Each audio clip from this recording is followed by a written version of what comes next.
Gracias nuevamente por unirse, gracias a quienes están en Zoom o cuando vean esto de forma diferida. Pues me da mucho gusto presentarles a Liliana Villaseñor, la chica del boom, como la pueden encontrar en Instagram. Y les voy a presentar un poco o a contar un poco su trayectoria. Bueno, Liliana Villaseñor es directora de cine y sonidista. Es una destacada profesional en el ámbito del sonido para cine, con una sólida formación académica y una amplia experiencia laboral. Ha contribuido significativamente en el cine mexicano y en el internacional.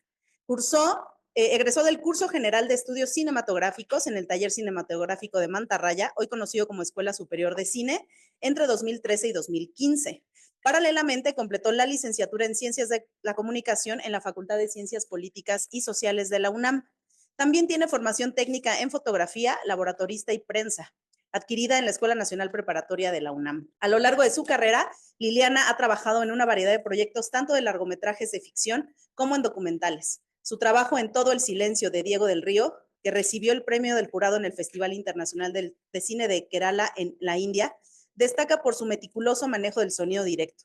Además, ha participado en la producción sonora de importantes documentales como El Guardián de la Memoria y La Vocera, colaborando con directores reconocidos como Marcela Arteaga y Luciana Kaplan. Por cierto, Todo el Silencio recibió un Ariel el año pasado y ya nos contarás más, Liliana, sobre esto. También ha trabajado en producciones latinoamericanas de gran relevancia como Al otro lado del cielo, de Gabriel Mascaro en Brasil, y Rosa, de Andrés Rodríguez en Guatemala, ambas como sonidista directo. En la actualidad, Liliana continúa explorando nuevas fronteras en el cine, combinando su expertise en sonido con su talento como directora y guionista. Sus cortometrajes Amanda y Llueve han sido bien recibidos, mostrando su versatilidad y creatividad en el séptimo arte. Pues nada, Liliana, bienvenida. Un aplauso para ti. Gracias. La clase es toda tuya. Ahí hay gises, okay, algunos pues artículos que puedes mostrar y enseñarnos. Y pues nada, te dejo aquí la clase. Bienvenida. Me fascina el GIS porque no los uso como desde la primaria. Entonces está interesante. Bueno, otra vez soy Liliana. Hola. ¿Qué tal? Y sí, yo hago sonido para cine. Pero algo que a mí me gusta decirle a la gente antes de empezar a hablar es que yo no soy ingeniera en audio. Bueno, ya escucharon que no soy ingeniera en audio. Entonces, siempre me gusta cuidar esta, o sea, es como mi disclaimer, porque muchas cosas técnicas yo no las sé, no las entiendo muy bien, pero lo que yo sí entiendo es el cine. Y entiendo mucho el cine porque estudié cine, estudié comunicación y soy de área 4 como muchos de ustedes. Y ese tipo de cosas. Y entonces a mí me gusta siempre aproximarme al cine a través del lenguaje. Porque el lenguaje del cine es audiovisual. La palabra audio y solamente se enfocan en la parte visual. Pero en realidad el cine es lenguaje audiovisual. Hay videoarte, hay arte sonoro, hay radio, hay fotografía, hay muchas otras cosas, pero el cine tiene un lenguaje audiovisual que puede tender más hacia otras cosas, también es cierto, pero parte de lenguaje audiovisual. Esto significa que el cine no es 50% sonido ni 50% imagen. Gracias, George Lucas. Nos hace como que es una frase que se te queda en la cabeza, pero no, el cine es lo que es. ¿A qué me refiero con esto? A que hay muchas formas de decir las cosas. Por ejemplo,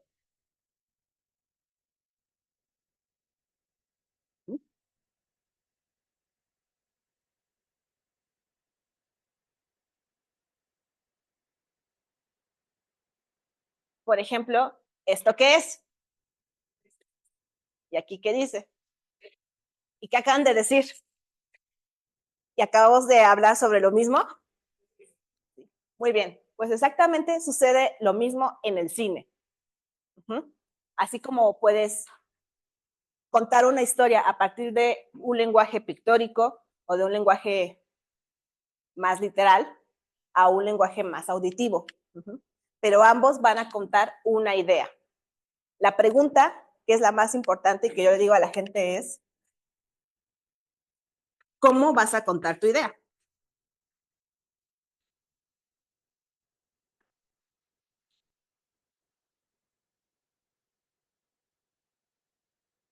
¿Cómo vas a contar tu historia, no?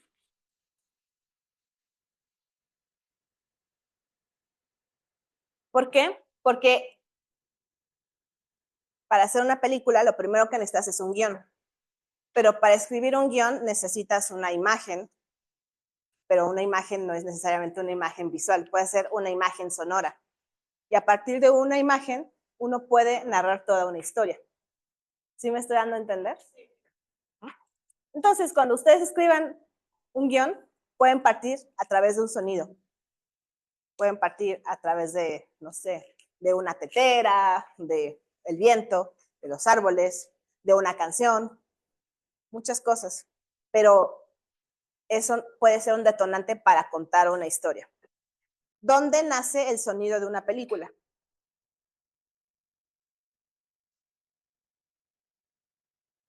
¿Sí? El sonido de una película se concibe en el guión.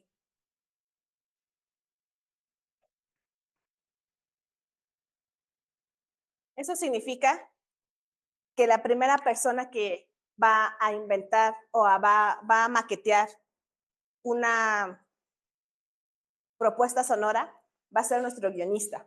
A veces el director es su propio guionista, pero en muchas ocasiones el guión pasa a un director. Entonces, ¿quién es el principal sonidista de una película?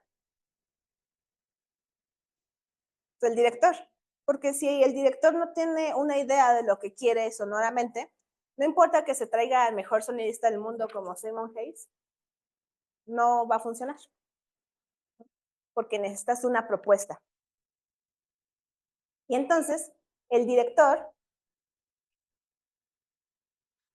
piensa en su propuesta, el director piensa en una propuesta y la habla con un diseñador sonoro. ¿Alguien sabe qué es un diseñador sonoro? Es el que se encarga de realizar, o sea, de llevar a cabo toda la propuesta estética. Pues, propuesta estética y en consecuencia técnica. Toda la propuesta técnica sonora en un guión.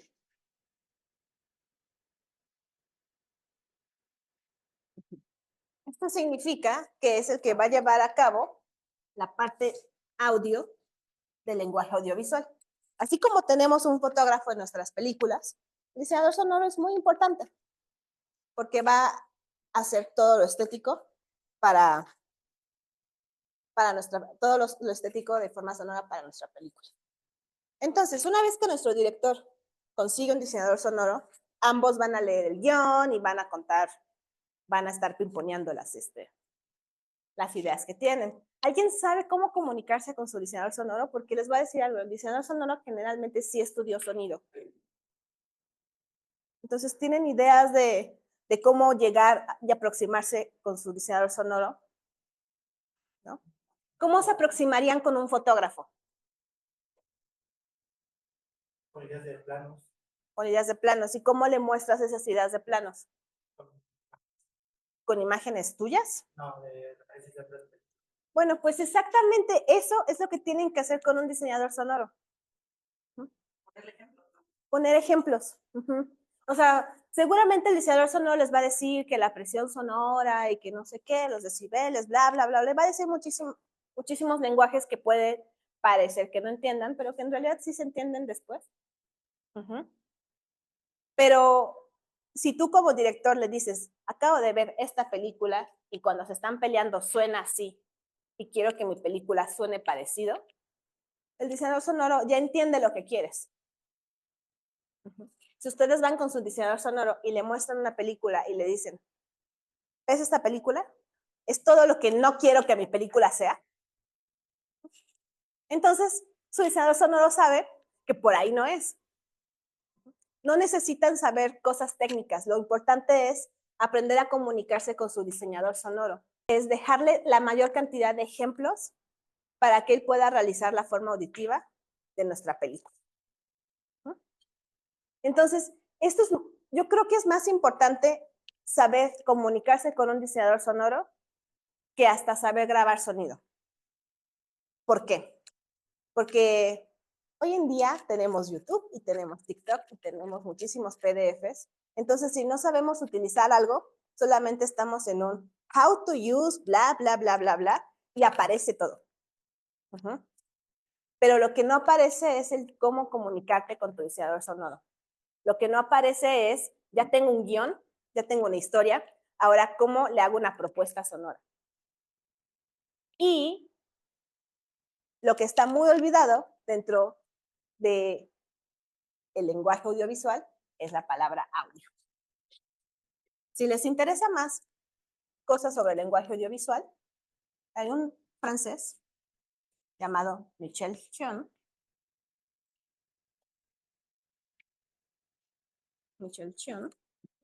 que se encargó de teorizar sobre estas cosas.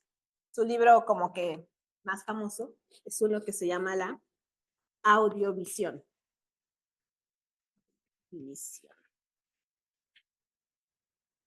Muy interesante, pero creo que en síntesis es lo que les acabo de decir. Y tiene, pues ahí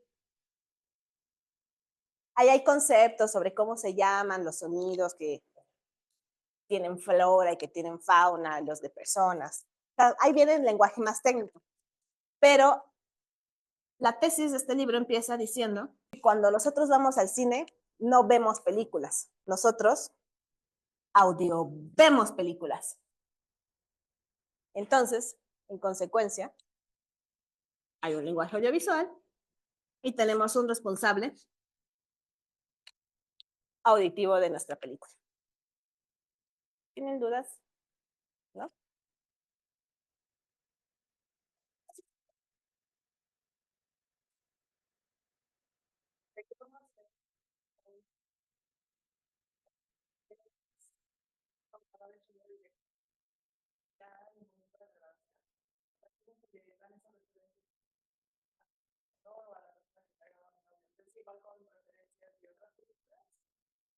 Es diferente. ¿Por qué? Porque estoy hablando del diseñador sonoro. Antes de empezar una película, ustedes, aunque no tengan idea de quién les va a ser el diseñador sonoro, sí deberían de tener, aunque sea un asesor sonoro para su película. Un asesor de diseño sonoro. Porque el diseñador sonoro no es lo mismo que el sonidista directo, que el sonido directo. El sonido directo. Sin embargo, ambos dos, forman el sonido el sonido cinematográfico.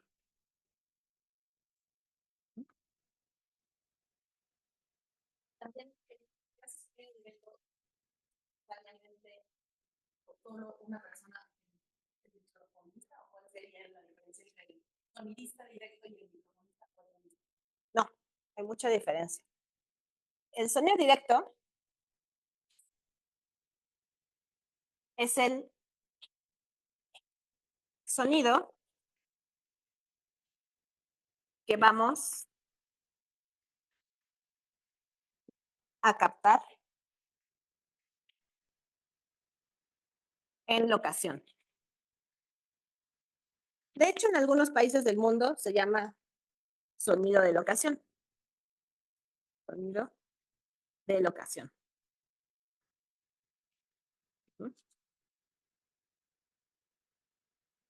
Entonces, ya que el director habló con su diseñador sonoro sobre su propuesta, leyeron el guión, lo hablaron, bla, bla, bla, bla, bla, va a hablar con el diseñador sonoro y van a elegir a un sonidista de directo. O van a pimponear y decir, bueno, a ver quiénes están libres, con quiénes gustaría trabajar, bla, bla, bla, bla, bla, bla, bla. Y van a llegar con el personaje N, que va a ser nuestro sonidista de directo. ¿Qué hace un sonidista de directo?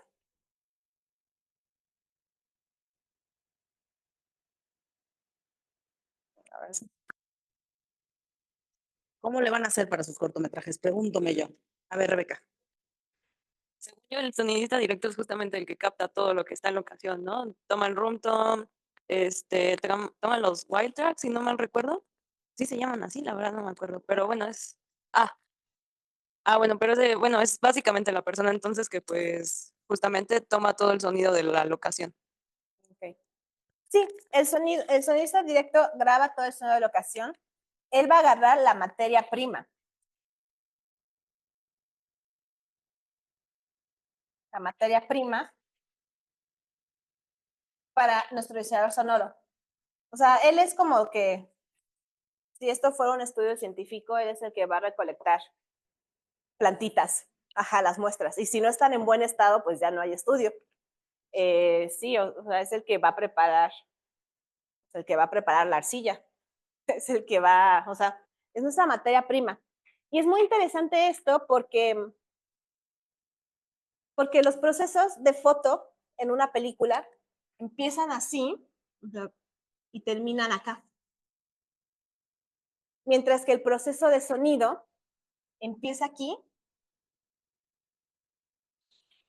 y termina acá. Son crossovers. Pero no puedes llegar acá si no tienes una materia prima. Entonces, si ustedes tienen un pésimo sonido directo, no van a tener un buen diseño sonoro. Y a pesar que mucha gente dice, no, es que la luz y bla, bla, bla, bla, bla, bla, bla, bla, bla. Vamos, yo estudié foto y estudié foto análoga. Claro que sé lo que significa todo eso y claro que entiendo, ¿no? No soy tonta. Así de, a pesar de todo eso, si el sonido no está captado, una persona no va a ver tu película por muy bonita que sea. Y la prueba es YouTube. Ustedes pueden ver un video pixeleado que suena súper bien y lo siguen escuchando, pero si empieza a sonar mal, aunque suene muy bien, lo dejan de reproducir. En consecuencia, si no se entiende su sonido, nadie lo va a ver. Ni su mamá. Pues sí, o sea, les va a decir, ah, sí, está chido, pero lo va a mutear. Sí, porque las personas no soportan un sonido mal grabado. Entonces, estos son dos departamentos. El sonido directo se agarra en el rodaje, que es el proceso de producción. Y el diseño sonoro es en el proceso de postproducción.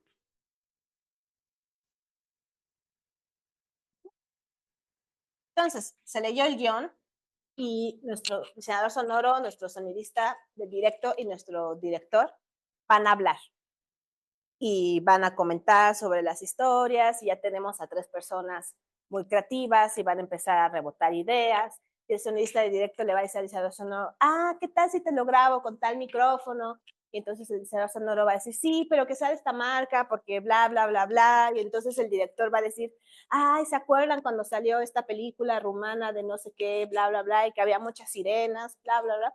Entonces el diseñador sonoro va a decir, sí, esto te lo puedo poner en post mejor que nuestro sonidista de directo grabe personas. Eso se van a poner de acuerdo en una junta. Y entonces los 3, o sea, el director, el sonidista de directo y el diseñador sonoro van a estar en el mismo canal. Ya que están en el mismo canal, pues ya empiezan todos los demás procesos. Y viene en la producción, el sonidista de directo tiene que agarrar a su departamento. El sonidista de directo es una cabeza de departamento, o sea, es un jefe de área. O sea, mientras que el cine tiene una especie de escala así. Pues tenemos un director, luego las cabezas de área, y cada cabeza, pues, es jerárquica. Porque Lamentablemente alguien tiene que tomar las decisiones. Entonces, el sonista directo va a tener un microfonista,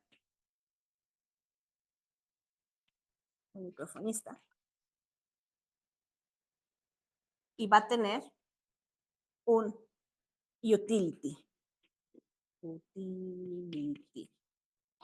Únicamente es un utility guy, pero también puede ser girl.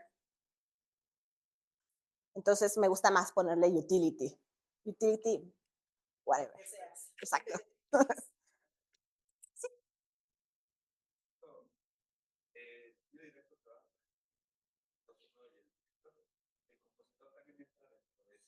El compositor, la música es una cosa muy ambigua que hay que poner de lado. La música es un arte por sí misma. Chopin escribía cosas muy bonitas antes de que existiera el cine. Coldplay sigue llegando a los corazones de las personas ahora que hay cine. ¿Ok? Entonces, la música es un arte por sí mismo. Pero la música en el cine es un elemento. Un elemento. Pero no necesariamente es el diseño sonoro. O sea, no es el diseño sonoro.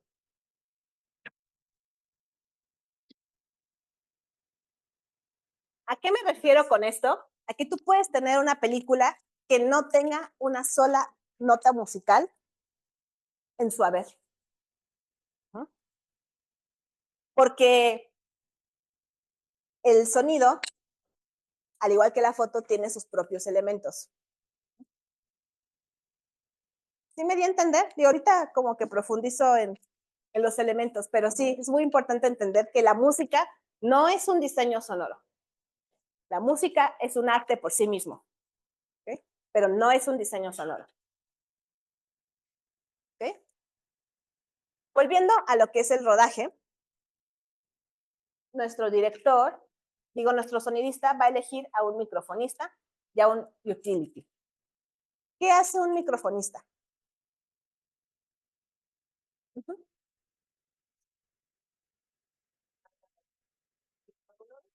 a, ¿sí? A los talentos o lo que sea necesario. Al reparto, porque todos tenemos talento. Bueno, al reparto que se va a ver. O sea, parece chiste, pero eso genera malas dinámicas. Sí, el microfonista es aquella persona que va a encargarse de los micrófonos. ¿Qué tipo de micrófonos hay? Está el microfonista. El microfonista va a encargarse del boom, de los lavaliers, boom, lavaliers y otros.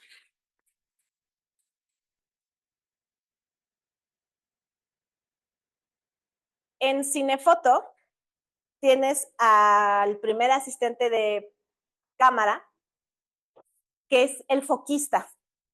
Y parte de su trabajo es poner en foco las tomas.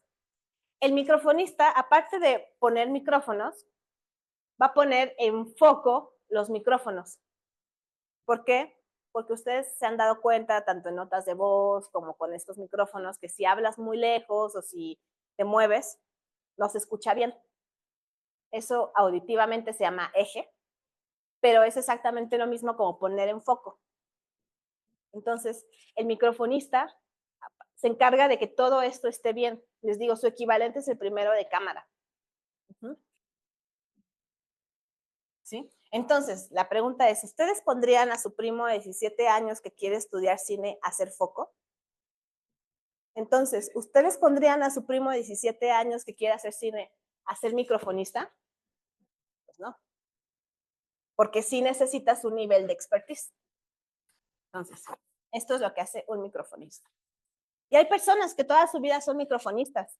O sea, hay gente que hace su carrera siendo microfonista y que nunca ha querido ser sonidista y todo eso. O sea, realmente es un oficio. Como hay mucha gente que solamente es primero de cámara, que son foquistas. Y tenemos el utility. El utility, hace muchos años, antes de la existencia del inalámbrico, pues las cosas tenían muchos cables. Entonces también se llamaba cablista. Pero hoy en día ya casi no hay muchos cables y como ya no hay cables, la gente que maneja el dinero dice, pues no necesitas un cablista. Y sí, ya no necesitas tanto un cablista, pero sí, lo que sí sigues necesitando es un utility. El equivalente del utility es el second de cámara. El second de cámara, cuando el cine era celuloide, se encargaba, por ejemplo, de sacar las películas de las latas y ponerlas en la lata sellada para mandarlas a revelar, bla, bla, bla, bla. Pero ahora que ya no es celuloide, el second de cámara se vuelve como el asistente del first. Entonces carga baterías, ayuda a mover pues los tripiés, todas estas cosas. Y el utility es exactamente lo mismo. Es como, o sea, le ayuda al microfonista. El utility se va a encargar de las baterías. Que bueno, cuando solo estás utilizando un boom, tienes 2 baterías. Pero si tienes una escena con 6 personajes, llegas a tener como 24 baterías, ¿no? Entonces esas las tienes que recargar, bla, bla, bla, bla, bla, bla. Y recuerden que el sonidista se está encargando de tomar las decisiones importantes para el sonido de una película. Entonces, no es que no quiera, no es que no tenga tiempo, pero tiene que tener su cabeza en otras cosas que estar cargando baterías. Entonces, y pasa lo mismo con el fotógrafo, o sea, el fotógrafo no cambia baterías. Entonces, el utility va a agarrar baterías. Hay unas cosas, no sé si se han dado cuenta en los making-ofs, que el director trae audífonos. Bueno, trae audífonos porque el sonidista le manda el sonido, una mezcla del sonido que está grabando al director para que lo pueda escuchar. ¿Por qué? Porque si nuestra escena está sucediendo ahí y nosotros estamos acá, la única persona que escucha es el sonidista. Y el director necesita saber que sus actores están actuando bien. También el continuista tiene que estar escuchando y tiene que saber que están diciendo los diálogos como se escribieron. Entonces, esos aparatos se llaman IFBs. IFB. Y en los comerciales, yo no hago comerciales porque no soy tan rica, pero en los comerciales llegas a tener como 15 IFBs. En las películas que yo hago, llego a tener como 5 IFBs. De todos modos, son muchos, imagínense. 5 IFBs con 6 lavaliers, un boom, mi equipo de sonido y además mi carga existencial, es necesario tener un utility, ¿ok? Entonces, el utility se encarga de los IFBs, porque a los IFBs además hay que cambiarles la batería. Y no hay nada más estresante a que llegue el script a media toma, hacerte así de no prende, no prende. Entonces, sí, el utility va a cambiar baterías, va a encargarse de los IFBs. Y entonces, ¿se acuerdan que les dije que el cine tiene una estructura, sí, jerárquica por departamentos? Está un poco mal interpretada la jerarquía porque no se trata de darle órdenes a las personas y tener esclavos, sino que simplemente se trata de formar a la siguiente generación. Entonces, teóricamente, el microfonista le está enseñando al utility y el sonidista de directo le está enseñando al microfonista. Y eventualmente, cuando este esté listo, saltará y este saltará. De eso se trata este tipo de jerarquía. Y lo mismo pasa en foto, o sea, el asistente primero de foto le está enseñando al second y así sucesivamente. Entonces, si ustedes tienen un primo de 17 años que quiere hacer cine, sí puede ser un utility, pero no puede ser nuestro microfonista, así como sí puede ser el second de cámara, pero no puede ser un foquista. Además, aparte de estas cosas, lo que hace el utility, cuando las escenas son muy grandes, puede ser un segundo operador de boom. Segundo operador de boom.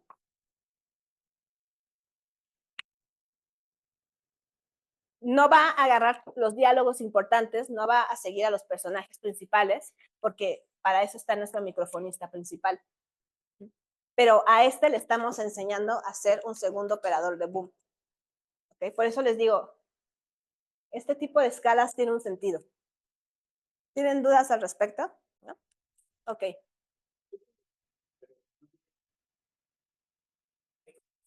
¿Qué puntos serían importantes a tomar en cuenta a la hora de coordinarse con otros departamentos como foto o arte? O sea, ¿qué hay que tener en cuenta, vaya? Okay.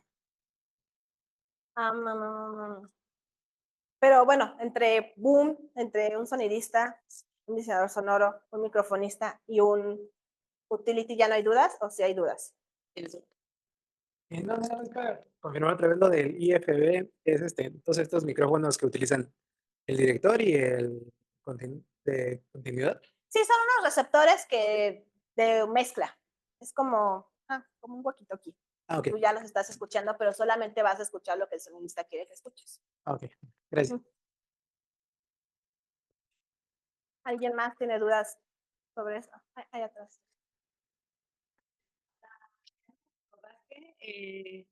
¿Sonido directo le puede dar indicaciones a los actores? ¿O?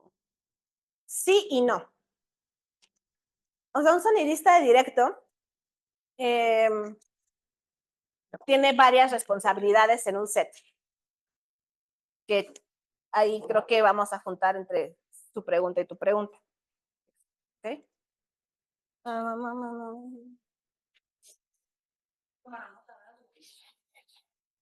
No, porque lo importante es lo que digo. Esto es solamente porque yo tengo TDA y si no lo veo se me olvida de lo que estoy hablando.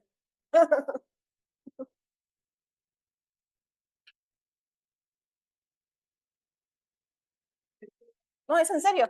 Si no lo escribo no me acuerdo de qué hablo. Entonces, el sonista directo tiene ciertas responsabilidades en un set. El primero es grabar diálogos.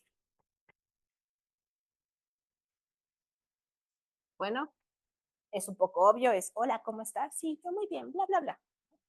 Diálogos. Lo otro que tiene que hacer es grabar wild tracks.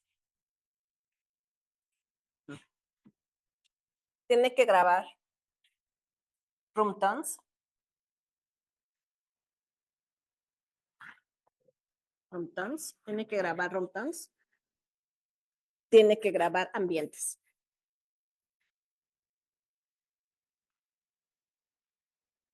Todo esto, regreso, es la materia prima.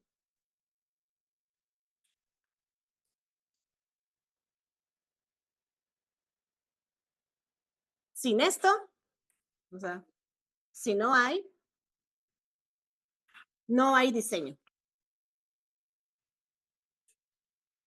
Si no hay diseño, tenemos una secuencia de imágenes bonitas. ¿Okay?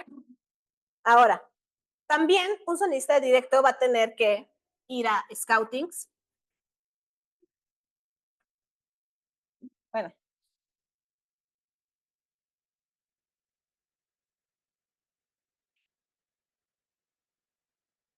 Antes, en la preproducción, el sonidista va a tener que haber ido a scoutings, lecturas de guión, lectura de guión.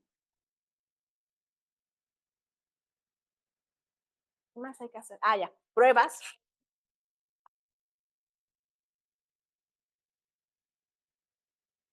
Pruebas de vestuario.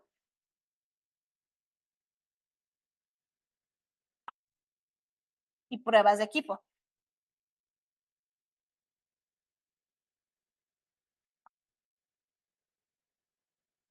¿Quién sabe qué es una lectura de guión? ¿Qué es una lectura de guión?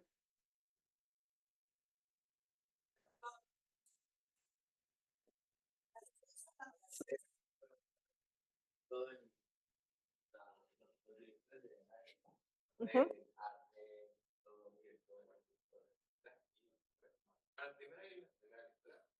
Ujú.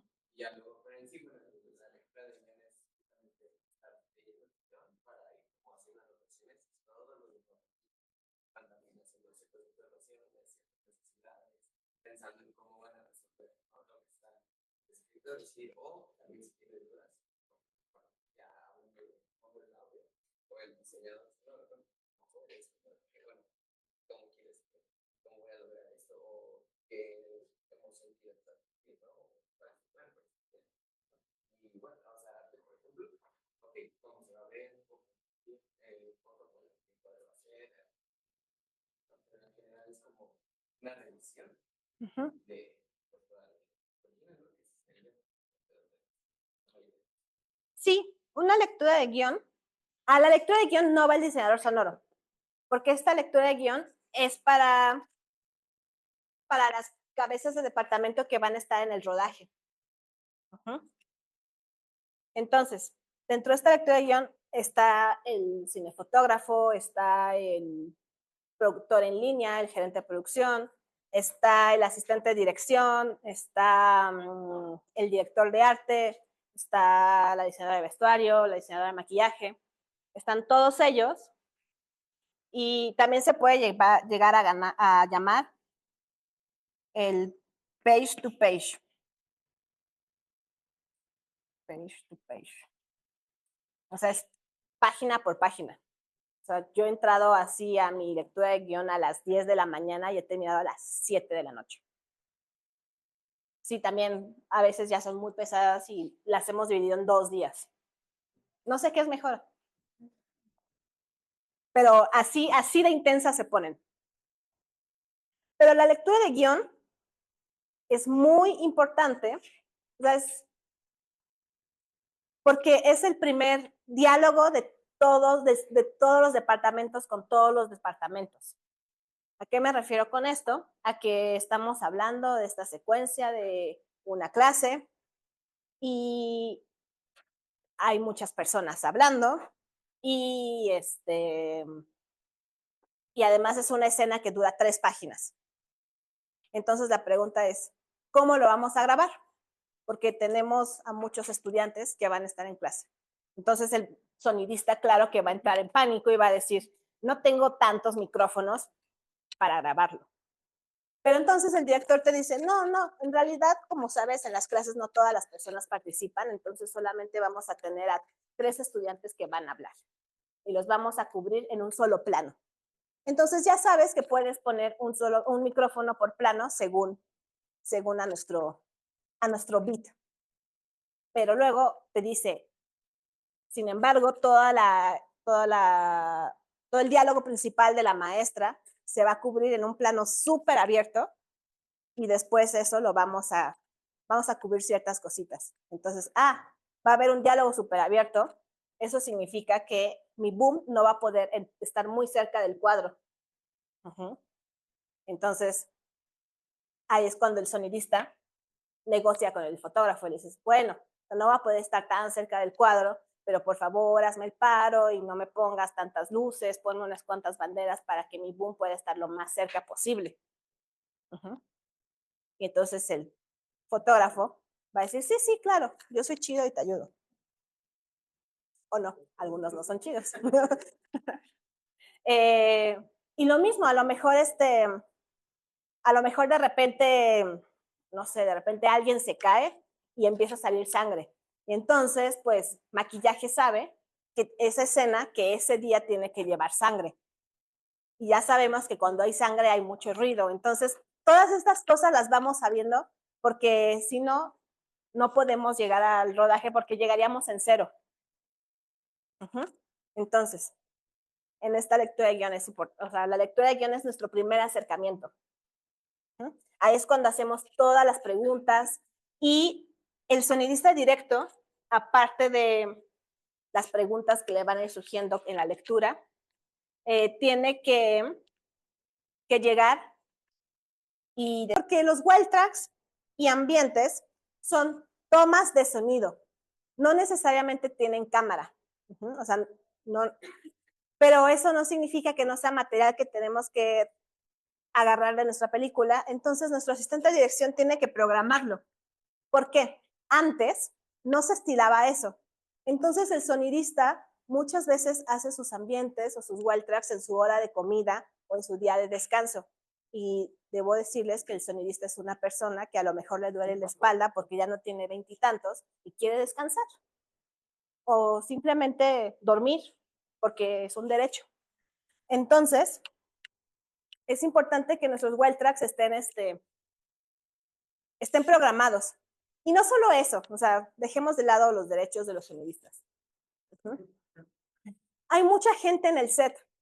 Entonces, si es más fácil que todos guardemos silencio 2 minutos a que todos se vayan y que luego el sonidista se quede en su soledad grabando esos ambientes. O sea, muchos argumentos de los asistentes de dirección es que tengo que mover a todos para luego dejarte hacer esto, y ellos dicen que es más rápido, pero en mi experiencia, sí es más rápido que todos cooperemos, que nos callemos, hagamos ese roomtone y todos salimos en 2 minutos a esperar 15, 20 minutos en lo que todos se salen para que, porque además todo el mundo se sale y sale a fumar, sale a hacer sus cosas. Entonces, ese silencio nunca existe. Entonces, si está programado en un plan de rodaje, sabes que lo tienes que hacer sí o sí. Y lo mismo, no haces un corte a comer si no se han grabado estas cosas. ¿Por qué? Porque una vez que haces un corte a comer, le estás dando su hora de descanso a los demás. Entonces, los demás van a ir a tomar café, a hablar con sus familias, a lo que quieran, mientras están comiendo, y el sonidista va a estar grabando sus cosas. Entonces, no va a haber, o sea, es muy difícil controlar a la gente una vez que le dices que ya terminó. Entonces, por eso siempre tienen que estar programados. Si están en el llamado, lo tienes que hacer. Y ya todo el mundo sabe que lo tienes que hacer. Entonces, ¿de quién es la responsabilidad? ¿Del sonido o producción? Decir, hey, nos toca hacer esto. Es una combinación de asistente de dirección y sonidista de directo. O sea, porque es responsabilidad del sonido directo hacerlos, pero no puedes, o sea, tú no te mandas en un set. Quien lleva la batuta, quien está liderando todo el set es el asistente de dirección. Entonces, al asistente de dirección le tienes que decir lo que necesitas y tiene que ser una combinación de ambos. Muchas veces el asistente de dirección te va a decir, ay, ahí me lo recuerdas, pero, o sea, sí, el asistente de dirección tiene muchas cosas que hacer, pero yo estoy 100% convencida de que si está en el llamado, no es el ahí me lo recuerda, sino que él también está viendo las cosas del llamado que va tachando que ya se hicieron y dice, necesitamos hacer este wild track. O dice, sí, o sea, creo que es menos probable que se lo olvide, porque también, o sea, si el asistente de dirección dice, bueno, cambiamos todos de set, pues también, o sea, también al sonidista se le puede ir, o sea, porque cuando dices cambiamos todo de set, significa que yo también tengo que mover todos mis aparatos hacia el otro set. Entonces, en mi experiencia, si están programados, hay feedback.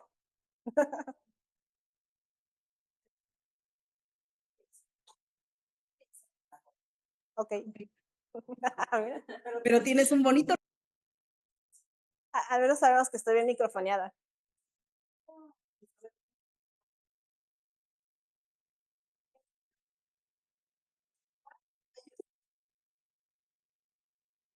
Bueno, ¿tienen dudas sobre la lectura de guión?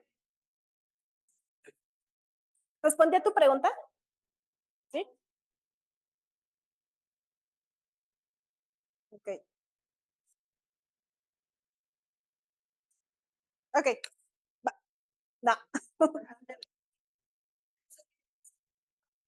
Entonces, bueno, eso es lo que hace un sonidista en la prep. Luego tiene que ir a scoutings. Hay 2 tipos de scoutings. El que le llaman el scouting técnico. El scouting técnico. Y el scouting de locaciones.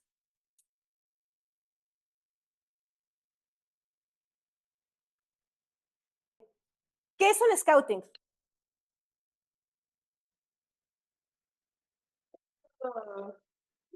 ¿Verdad? Cuando se va en busca, o más bien se tiene ya como un perfil de los lugares que se requieren para el guión. Y bueno, después de hacer como un estudio de que puede ser que este lugar sirva, se va al lugar presencialmente para estudiarlo, ¿no? Para decir, ok, se ve así ya presencialmente y bueno, las cabezas de cada departamento, o sea, ya toman las notas de lo que se ocupa para ese lugar, ¿no? Ok. ¿Alguien más tiene una idea de qué es un scouting? Ambos. Yo podría decir que de locaciones es simplemente como buscar lugares en los posibles que se pueda grabar, ya sea poner un ejemplo, este mismo salón, que aquí se va a hacer la transmisión en vivo de la clase, ¿no? O puede ser en otro, de la sala de conferencias y ya, solo son lugares. Y el técnico ya es para preparar el espacio, de tomar medidas, saber en dónde se van a poner cámaras, se van a poner cables, si es un espacio adecuado para poder grabar, si nos va a ayudar o realmente hay que hacer más cosas para poder hacer una buena producción. Y pues ya. Ajá. Okay. Sí, o sea, más o menos, o sea, ambas están bien. El scouting de locaciones es como este scouting en que se va el director y el fotógrafo a ver varios lugares para sus escenas. Y entonces dicen, no, pues este sí está chido, entra la luz aquí bien bonita, bla, bla, bla, bla, bla. Y el scouting está al lado de una fábrica. Pero bueno, pero entra la luz. Sí, sí, exacto. Pero está súper chido, bla, bla, bla, bla. Firman el cheque así de dinero, así ya hicieron el depósito. Y entonces llaman al scouting técnico, que se hace 1 o 2 semanas antes de que empiece la película. El scouting técnico llevan al sonidista y va el diseñador de arte, y va el gerente de producción, van muchas personas para ver, el gerente de producción pues va al scouting para saber dónde va a poner el catering, dónde va a poner la planta de luz, va a hacer todas estas cosas. El director de arte con su decorador van a estar tomando medidas para saber si le voy a poner cortinas, toman estas cosas. Y llega el sonidista y siempre llega así como que alguien de locaciones dice, ay, sí te dije que estamos al lado de una fábrica, ¿verdad? ¿Qué podemos hacer con esto? Nada. Suena muy gracioso, pero no lo es. Pero no lo es.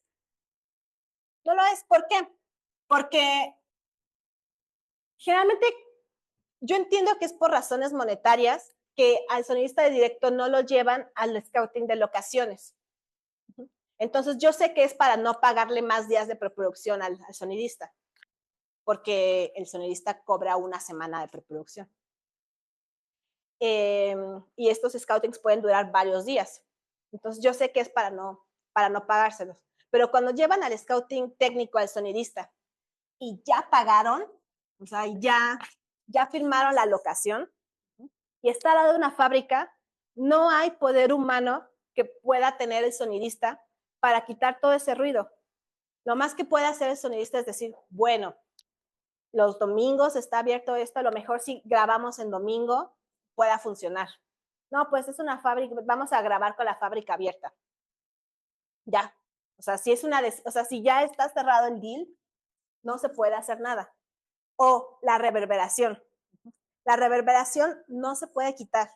Digo, ya hoy en día hay algunos programas de inteligencia que más o menos la quitan, pero una iglesia no, o sea, no se puede quitar bien. Exacto, y es antinatural, pero cuando hay mucha reverberación no se entienden los diálogos.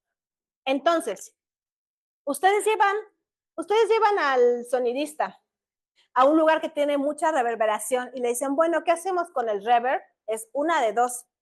O yo hablo con el director de arte y le digo, es que esto tiene que estar lleno de arte, o sea, tiene que, como cuando ustedes van a un departamento nuevo que suena vacío, que cuando ya tiene muebles ya no suena así, o sea, o lo llenas así, o yo no puedo hacer nada. ¿Por qué? Porque sí se puede quitar y matar los reverbs, pero no son visualmente atractivos. Entonces, generalmente, el director de arte o el fotógrafo te van a quitar esas cosas. A lo más que puedes hacer es poner una franela, o sea, pero no puedes hacer más. Es como el Palacio de los Deportes. El Palacio de los Deportes es una esfera, por eso la gente dice el Palacio de los Rebotes. Los conciertos suenan mal. Y para que un concierto suene bien, como por ejemplo cuando Paul McCartney se presentó ahí en el 2002, Paul McCartney mandó a su ingeniero de audio un año antes para que eso sonara bien. Y le metieron mucho dinero, todo, bla, bla, bla, y el concierto. Pero se fue Paul McCartney, se llevó a su ingeniero de audio, exacto, se llevó sus cosas y los conciertos siguieron sonando mal. Entonces, si tú llevas a tu sonidista de directo en el scouting de locaciones antes de hacer el cheque, el sonidista te puede decir estas cosas. Y entonces buscas una alternativa o buscas otro tipo de soluciones.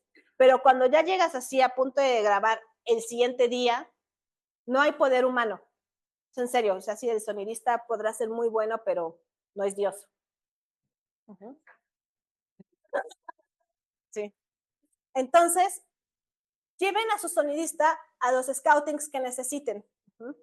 Digo, a mí me gusta mucho hablar de estas cosas, sobre todo con los grupos jóvenes, porque la gente más grande que yo no va a cambiar. Pero si ustedes entienden la importancia de llevar a su sonidista en los demás scoutings y lo presupuestan, puede mejorar su sonido y puede mejorar su diseño sonoro. Porque pregúntense, ¿en qué quieren gastar el dinero de su postproducción de sonido? ¿En limpiar o en diseñar? Entonces, eso, no lleven al sonidista a un scouting técnico en una locación que él ya no va a poder modificar. Y páguenle. ¿No? Entonces, scoutings. Las pruebas de vestuario. Las pruebas de vestuario o pruebas de look también son otros de las pruebas a las cuales el sonidista no siempre es invitado. Y no siempre es invitado porque yo estoy convencida que es por lo mismo, por presupuesto. Pero hace muchos años, cuando el cine empezó, Joselito Rodríguez,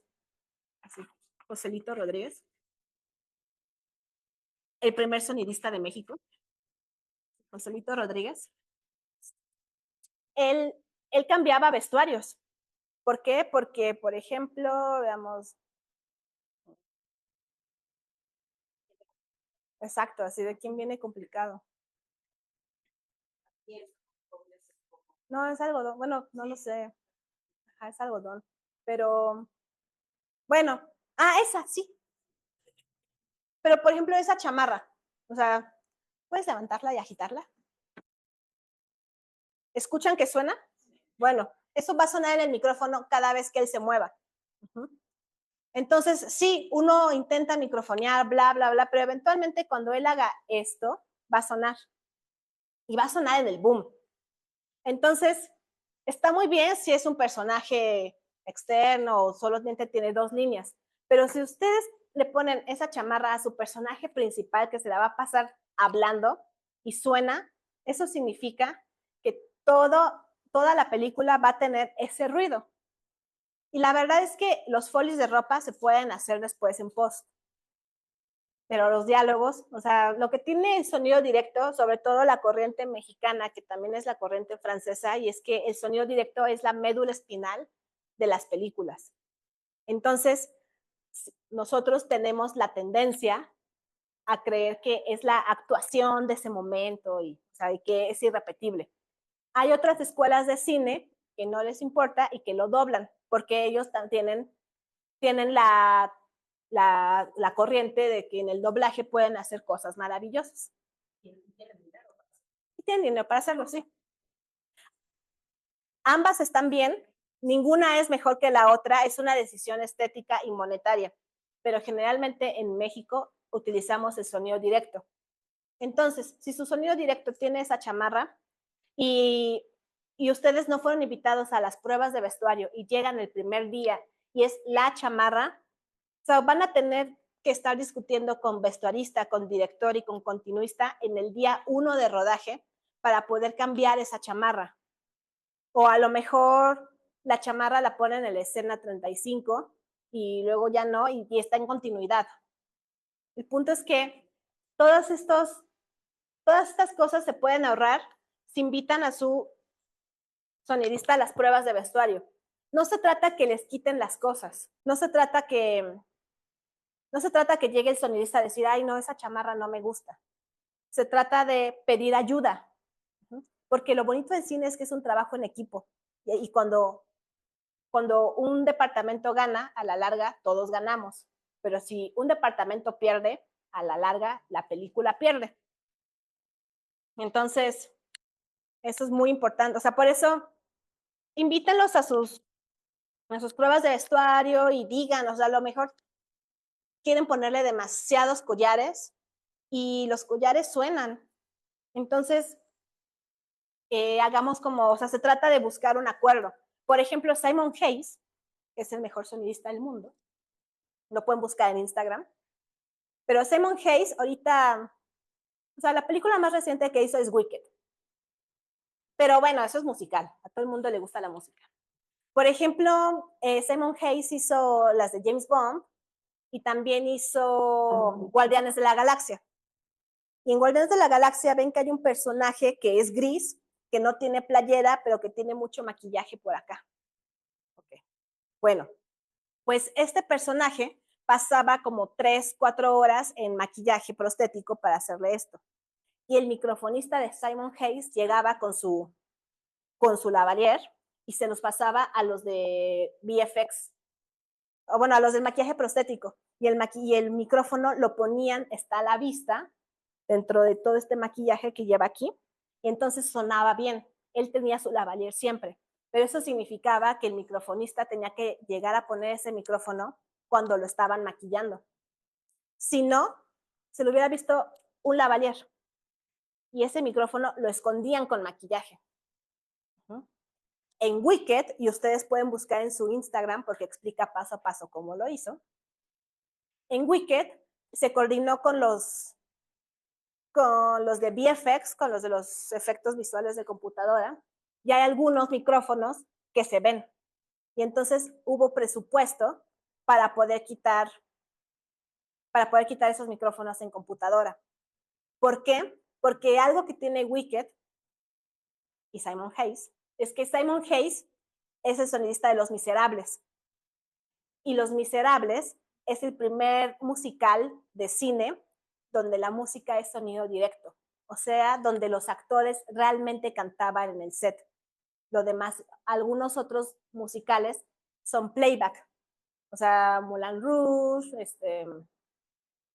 sí, o sea, West Side Story, todo eso es playback, es doblaje, son estas cosas, pero Los Miserables se volvió tan famoso de forma sonora porque por eso Anne Hathaway gana un premio, porque realmente está llorando y cantando al mismo tiempo.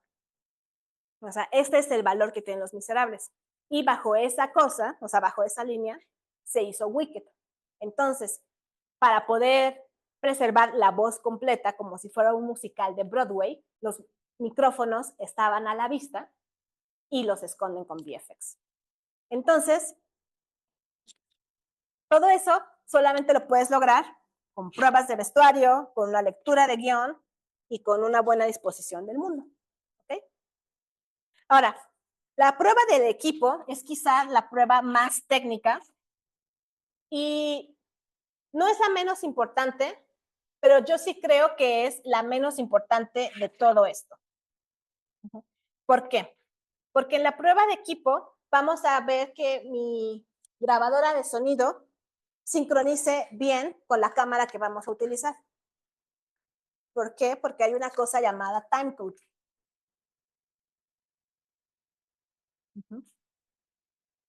El timecode o código de tiempo es un reloj al cual van las grabadoras y las cámaras, y el punto es que el reloj de la cámara y el reloj de mi grabadora tienen que correr al mismo ritmo, a la misma velocidad de cuadros, y entonces eso en Premiere o en DaVinci lo juntas y se sincroniza rápido. Y es muy útil, sobre todo para cuando utilizas varias cámaras. Entonces, en las pruebas de equipo, checas todo esto y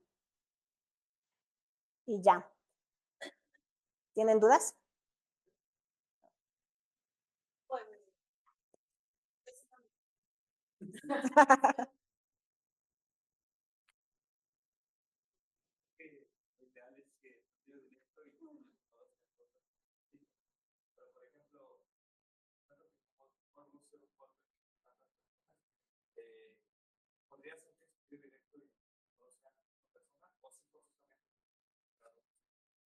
Pues es muy complejo, ¿no? Hay una figura en algunos países de Latinoamérica que se llama el director de sonido.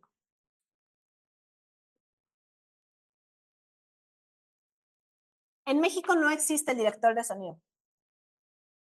El director de sonido es la persona, es como el director de foto y toma todas las decisiones importantes del sonido en una película. A veces el director de sonido, como va a tomar estas decisiones importantes, puede llegar a ser el mismo sonista directo y su mismo diseñador sonoro. O sea, estas cosas suceden. Ahora, los países más grandes como México, porque hay que entender que México sí es una industria, es la industria audiovisual de Latinoamérica y es de las más grandes. Entonces, los países como México que tienen claro, si nos comparamos con Estados Unidos, es, ay, qué mal somos, bla, bla, bla. Pero no, o sea, créanme, cuando ustedes van a países de Centroamérica, descubren que México es una potencia. Descubres que México es una potencia en cuanto al cine. O sea, tenemos una ley cinematográfica, bla, bla, bla, pero bueno, ya te de Asper. Volviendo a la pregunta, en los países grandes, o sea, en estas industrias grandes, se utiliza mucho lo que es la hiperespecialización, donde cada persona solamente hace una sola cosa en la vida y te ven feos y decides hacer otras cosas. No está mal. Parte de lo que tiene este argumento es que tú ya estás tan viciado en un solo proyecto que cuando llegas con una oreja nueva, pues te van a decir nuevas ideas y, o sea, vas a tener oídos frescos. Por eso también dicen que el editor no debe de editar, no, que el director no debe de editar su propia película, porque está tan viciada en su historia y además le tiene cariño a las tomas que no las va a quitar a pesar de que no le funcionen a la historia. Entonces, eso es como que lo recomendable. Pero sí existen, te digo, está la figura del director de sonido y puedes hacer ambas cosas. A mí, por ejemplo, a mí no me gusta hacer el diseño sonoro de sonidos que yo no, de sonido directo que yo no hice. Y cuando llego a hacer el diseño sonoro de sonidos directo que sí hice, pues además como que siento que soy mejor sonidista, porque siento que yo agarro mejores cosas o que sé que esto nos va a servir después para la post, o sea, pero también es una cosa personal. O sea, igual si ustedes son pocos, lo que sí pueden hacer es que el sonidista de directo de un corto sea el diseñador sonoro de otro, o sea pueden hacer como que crossfades de personas de sonido. Que al final hacen lo mismo, pero de otras personas. Bueno, eso está interesante. La dinámica normalmente es como en equipo, ¿no? Pero sí, o sea, yo creo que en un escenario, Javo, donde hay un equipo, un crew grande, pues obviamente están estas figuras. Nosotros tenemos que dobletear o a veces hacer 3 cosas, porque son equipos de 15 personas. Entonces, imagínate, ¿no? Pero bueno, creo que también se vale como ponerse en un papel, decir, oh, ahorita soy diseñador sonoro, ¿no? Los de sonido, los que están en sonido, y vamos a planear cómo queremos, junto con el director o directora, cómo se va a escuchar esta película o este cortometraje. Y te sales de ese papel en el rodaje un poco, sabiendo que te tienes a ti mismo como jefe o como líder de esa área, decir, a ver, ¿cómo dije que eso tenía que sonar? Ahora, ¿cómo lo voy a hacer? O ¿cómo lo voy a hacer? Lo voy a registrar en el set, ¿no? Aunque tú seas tú mismo líder de área, ¿no? Porque somos pocos, pero en un escenario ideal, un poco también Nonis cuando vino a hablar de música, también hacía referencia un poco a esto, ¿no? Porque habrá a lo mejor elementos del diseño sonoro que pudieran retomarse para la música. No son música, el diseño sonoro es una cosa, ya nos lo dijo muy claro Liliana, pero a lo mejor habrá algo no sé, cierto ritmo, cierto algo, no sé, que podría retomarse para quien compone, ¿no? Entonces, eventualmente, pues sí, en un escenario en donde el crew es grande y hay diferentes áreas, pues sí, ahorita somos poquitos, ¿no? Entonces, pongámonos en ese papel. Ahorita soy diseñador sonoro, el día de la grabación seré sonidista, ¿no? Y probablemente me tengan que ir a la postproducción también en esta parte del diseño sonoro, con mis propios sonidos. Esto estuvo muy interesante lo que dijo.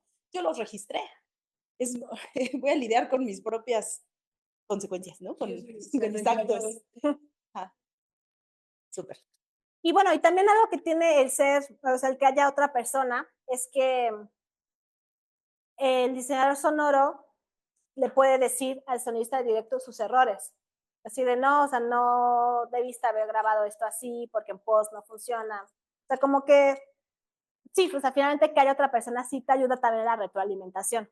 De la otra forma, siempre sigues, o sea, piensas que siempre lo estás haciendo bien, ¿no? Bueno, eso es en la pre. ¿Tienen dudas con algo de la pre? ¿Sí?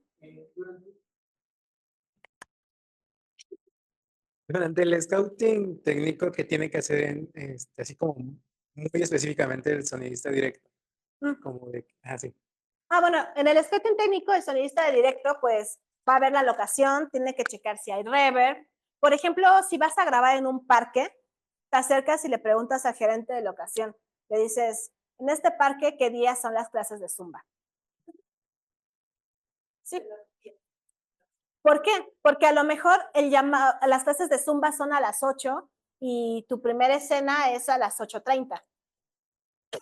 Eso significa que no vas a poder grabar con las clases de Zumba. Pero a lo mejor, teniendo esta información, le puedes decir al asistente de dirección que las clases de Zumba empiezan a tal hora y el asistente de dirección lo mueve. O a lo mejor las clases de Zumba son los jueves y puedes grabar esa escena el martes. Preguntas si hay una escuela. ¿Por qué? Porque la hora de la salida siempre es muy ruidosa. Si hay un metrobús. O sea, ya cuando eres más experimentado, llegas con un escaneador de frecuencias y te fijas en qué frecuencias funcionan en ese lugar y entonces ya no llegas a escanear frecuencias o sea, en tu primer día. ¿Qué más? Por ejemplo, llegas a un lugar y ves esa bomba de agua cada cuánto se prende, ¿no? Pues cuando el tinaco está lleno. Bueno, ¿cuántos litros tiene el tinaco? Ajá, así de, bueno, a ver, no podemos estar pasando al baño a esta locación porque vamos a estar activando y entonces necesitamos un camper. O sea, todas estas cosas las tienes que decir en el scouting técnico. Y el disclaimer es, o sea, si tu locación está al lado de un paradero de autobuses junto al mercado de Tacubaya, yo no puedo hacer nada. O sea, si tú no puedes controlar a los camioneros y su reggaetón, yo no puedo hacer nada, yo no elegí esta locación, es la que les gustó, sale, bye, tu disclaimer, ajá. Y ya, o sea, porque no soy Dios. Y con la, y con la edad, me he vuelto además más pasivo-agresiva, entonces, así de, ok, ya. A las 10, sí. Pues mira, a mí me gustaría, si parece bien que en esta media hora que queda, Ok, nos hables del equipo el equipo. técnico que se usa. Lo puedo doblar y poner aquí porque no tenemos eso. Y de los guiones que trajiste. Ok. Bueno, pues el equipo es lo más fácil del mundo porque en realidad todo concepto que tiene la grabadora, todo concepto de sonido existe en foto. Si aprendieron foto análoga, en realidad se van a dar cuenta que es exactamente lo mismo. Si no, sigue siendo exactamente lo mismo. Y les voy a decir por qué. Porque la luz es una frecuencia y el sonido es una frecuencia. Entonces, en conclusión, se comportan muy parecidos. No igual, pero sí muy parecidos.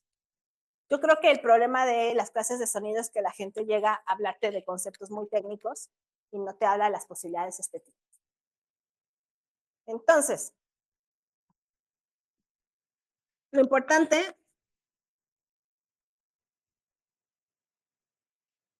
Importante es el seteo. Y entonces, las grabadoras tienen algo que se llama frame rate. Frame rate. Bit depth. Bit depth. Sample rate. Sample rate. ¿Cómo sabemos si nuestra grabadora... y timecode. ¿Cómo sabemos si nuestra grabadora es profesional? Bueno, nuestra grabadora es profesional si tiene las 4. Si tiene las 4, es igual a profesional. Profesional o semiprofesional. Si nuestra grabadora solo tiene bit depth o sample rate, no es profesional. No, profe. Y de hecho las cámaras, o sea, las cámaras profesionales también tienen el frame rate y el timecode. O sea, por eso ya puedes hacer películas con una FX3 o con una A7S3, porque tienen frame rate y timecode. O sea, con una 5D no es una cámara profesional. Y lo mismo pasa con las grabadoras. Entonces, con las grabadoras tienes que tener esto. Ahora, todo esto lo puedes setear de distintas formas, pero hay estándares para cine. Entonces, el bit depth tiene que estar en 24 bits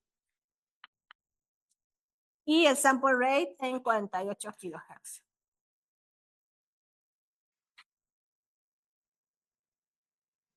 ¿Ok?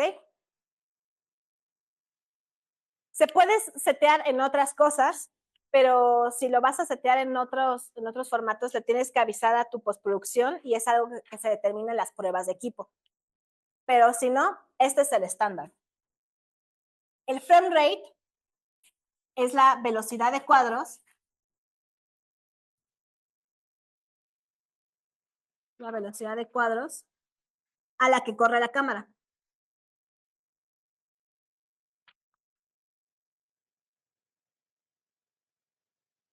Entonces, ¿quién determina el frame rate? Pues el postproductor o el fotógrafo. Entonces, cuando vas a configurar eso, te preguntas al fotógrafo, ¿cuántos cuadros vamos a correr? Y ya te dice 23, 98 o 24. Entonces, tú ya configuras tu frame rate a esa velocidad. Y el timecode, siempre es igual que el frame rate. Siempre es igual que el frame rate. Y va a la hora del día. A la hora del día. Y la hora del día, esta sí la pone el sonidista.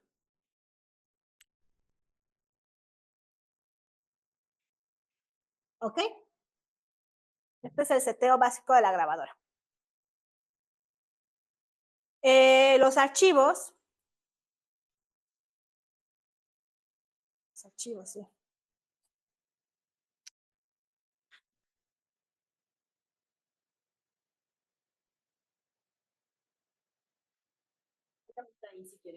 Sí, sí.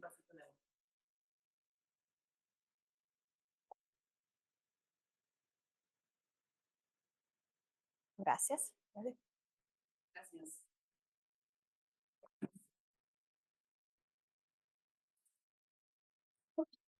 Ok, los archivos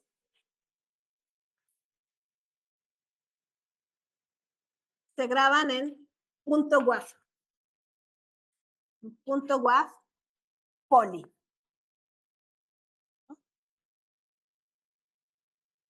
Si su grabadora no tiene .wav poly, es que no es profesional. Entonces solo los ponen en .wav.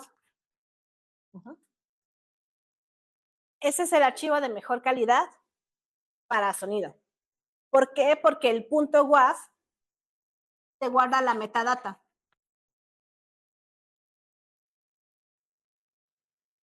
Y en la metadata, pues tú le pones todo lo que le quieras poner al archivo y se va a leer. Entonces, ese es el estándar. Y eso es lo básico en una grabadora. ¿Tienen dudas? ¿No? Podemos poner un ejemplo de Yo tengo una Sound Devices 633. Ya está viejita.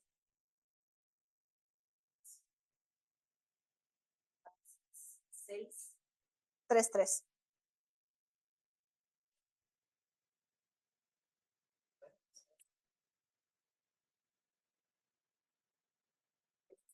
¿Cuál? No, esa es una Mix Pre 3. Sound Devices 633. Sí. Se le quita el mix pre. Ajá.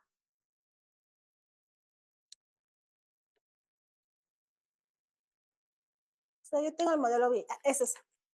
Esta. Sí, no, esa es una Mix Pre 3. Es que esta es la 833. Esta es la nueva, o sea, esta es la versión nueva de la que Y tengo. esta es la 664. Ajá.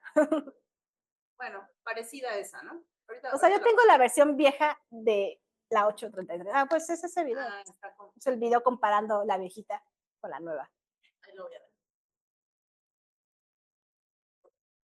Exacto, la mía no tiene todo eso. La mía es $2,000 más barata.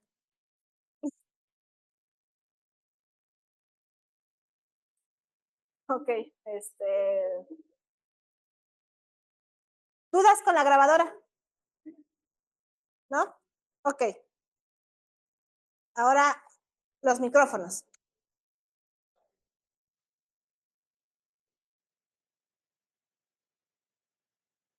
Todas las grabadoras chiquitas tienen, o sea, todos tienen estas de Teo. Incluso se supone que el iPhone también tiene BitDev y Sample Rate. O sea, yo no sé hacerlo porque la verdad nunca me he puesto a grabar nada con el iPhone, pero una vez leí que sí se podía hacer.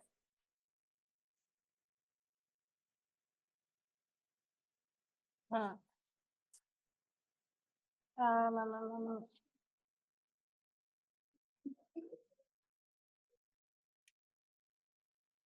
Ahora, el boom.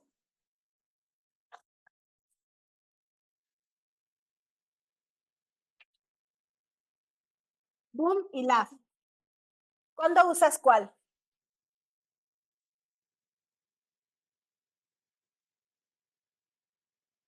¿Cuándo usan cuál?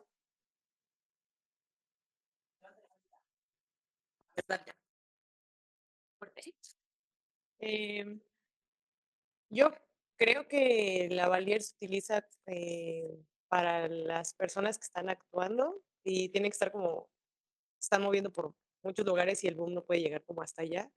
Y el boom es más como para espacios más pequeños. Ok. Ahí tiene otra teoría. ¿No? A ver. Pues creo que el boom se utiliza como para captar, sí, también como los diálogos y todo lo que se está diciendo en el momento, pero también un poco de lo que está pasando aparte de eso. Y los lavaliers se ocupan como para algo más personal, algo más directo. Bueno, es que no es como tal directo, pero como algo más específico, que en este caso vendrían siendo los diálogos de un personaje, porque son como micrófonos así muy personales. Okay. En realidad, la respuesta correcta es que siempre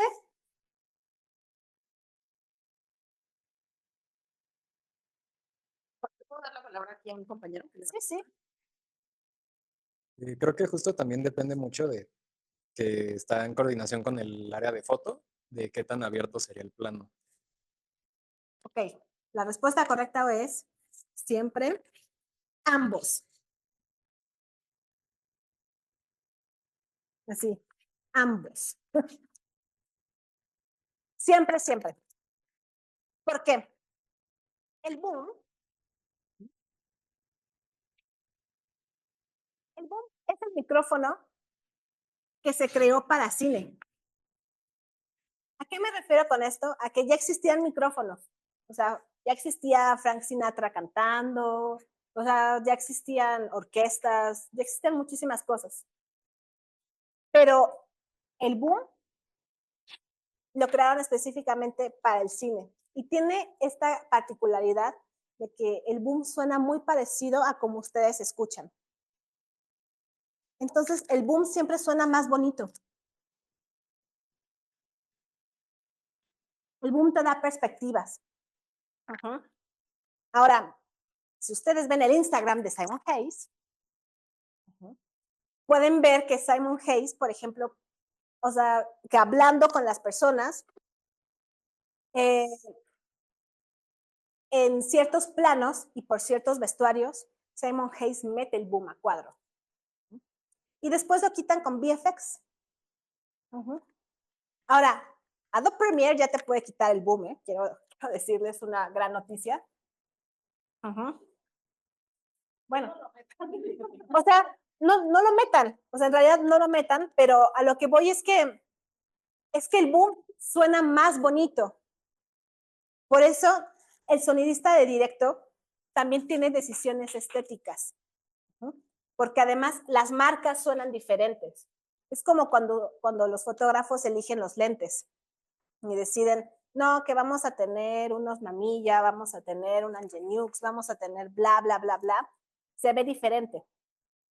También la decisión estética de utilizar celuloide o digital. O sea, todas estas cosas se ven diferentes y también los micrófonos suenan diferentes. El boom siempre va a sonar más bonito porque suena como ustedes. El lavalier siempre va a estar más cerca de la boca, se va a escuchar más presente. Entonces, la persona que está allá con un lavalier va a sonar en mi oreja. No estoy diciendo que sea incorrecto, pero no hay perspectiva. Entonces, se utiliza siempre ambos y el lavalier es el refuerzo del boom. ¿A qué me refiero a que el lavalier es el refuerzo? A que a lo mejor mi microfonista no está llegando a tiempo cuando el personaje gira a la derecha y entonces se le va de foco. Entonces, cuando gira a la derecha, pues ya tiene el lavalier como un repuesto. O a lo mejor están hablando muy, muy bajito y el boom sí no lo está captando bien. Entonces tienes el lavalier como repuesto para salvar tus diálogos. Pero el boom es el que siempre va a sonar más bonito. Entonces, siempre, siempre un boom y un lavalier. En una entrevista, boom y lavalier. En un documental, boom y lavalier.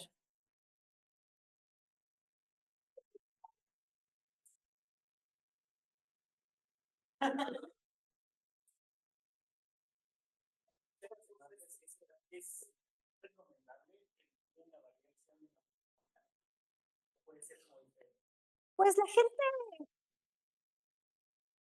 o sea, hay gente que dice que es mejor tenerlos de la misma marca porque tienen ciertos armónicos muy parecidos, bla, bla, bla, bla. Pero es una decisión estética. O sea, en realidad es el cómo o sea, tú escuchas varios micrófonos y decides cuál suena mejor. O sea, por ejemplo, mi boom y mis lavaliers no son de la misma marca. Y los lavaliers de la marca de mi boom sí suena mejor que mis lavaliers, pero decidí no tenerlos de esa forma porque creo que son más sensibles a la ropa. Pero es una decisión que yo tomé. Conozco muchos sonidistas que utilizan esos micrófonos porque sí suenan más bonito.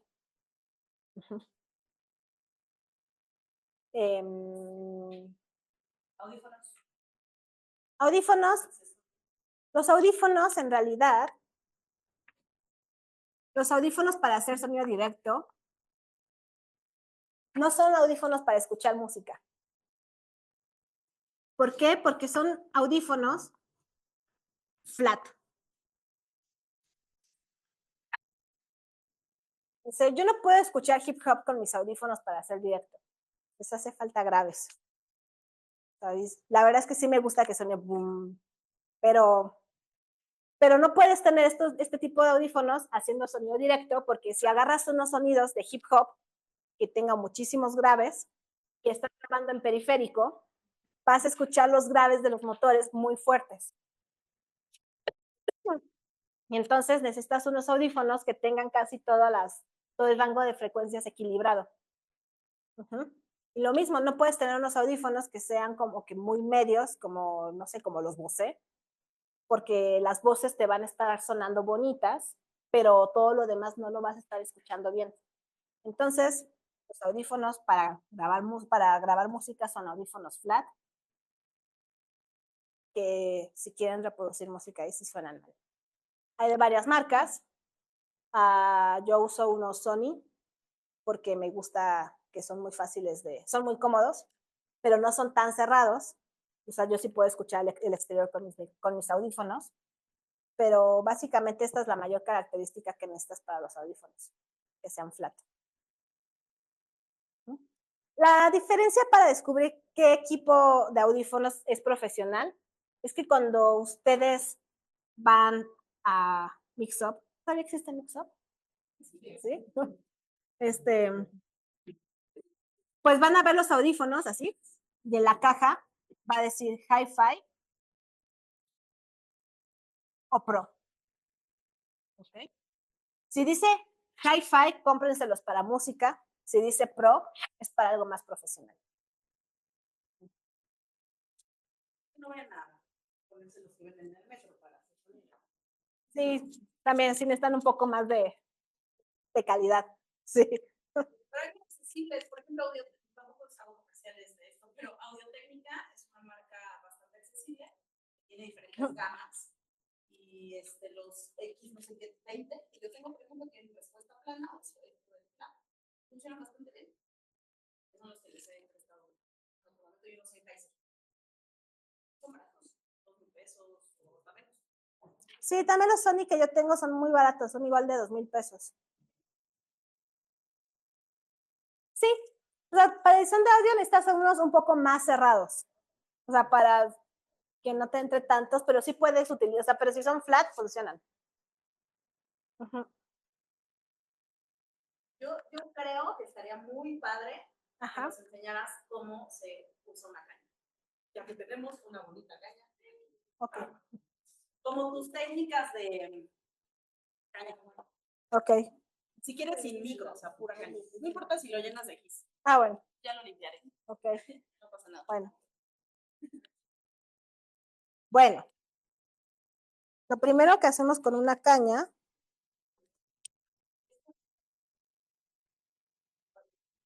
ok.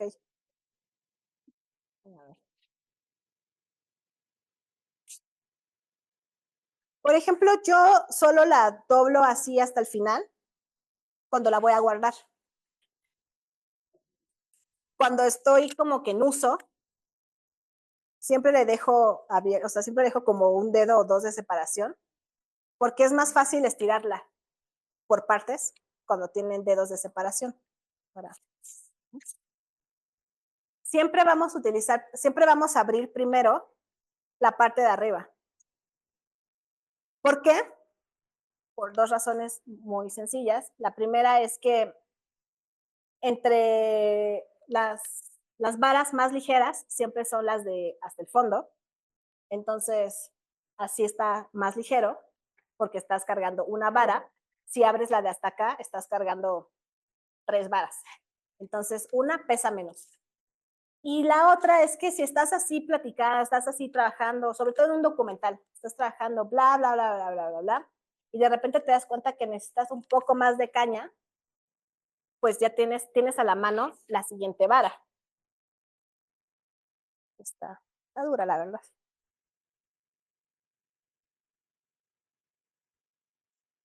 Sí, pues ya tienes a la mano la siguiente caña. Y lo mismo, o sea, te hace falta, tienes a la mano otro pedazo. En cambio, si la abres toda desde abajo y necesitas más vara, pues tus otras varas están hasta allá. Entonces no es accesible. ¿Okay? Entonces, ahora para moverte con la caña, generalmente traten de abrirlas como a su estatura. ¿Por qué? Porque si hay huecos o puertas, cualquier cosa, si ustedes pasan, pasa la caña. Es así de sencillo. Si no pasa, la tienen que bajar. Entonces, para moverse por el set y por todas partes, ese es un buen tip. Ese. Ahora, hay muchas formas de operar la caña. Yo creo que la mejor forma de operarla es la que se te acomode a ti y no suene.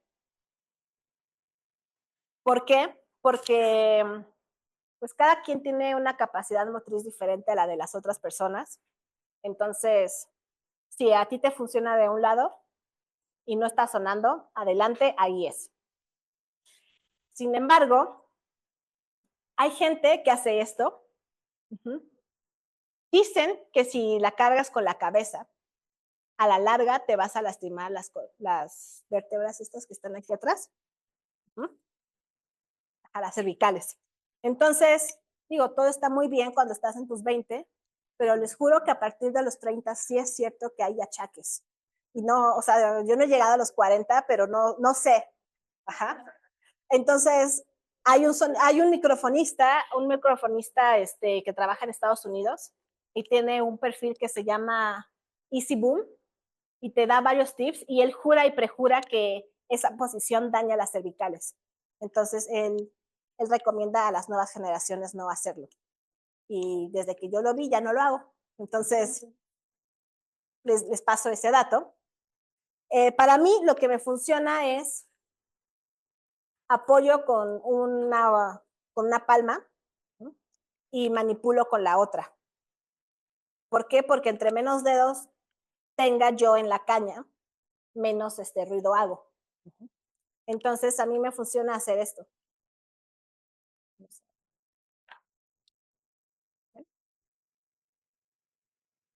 Y entonces lo que se mueve son mis brazos, esto.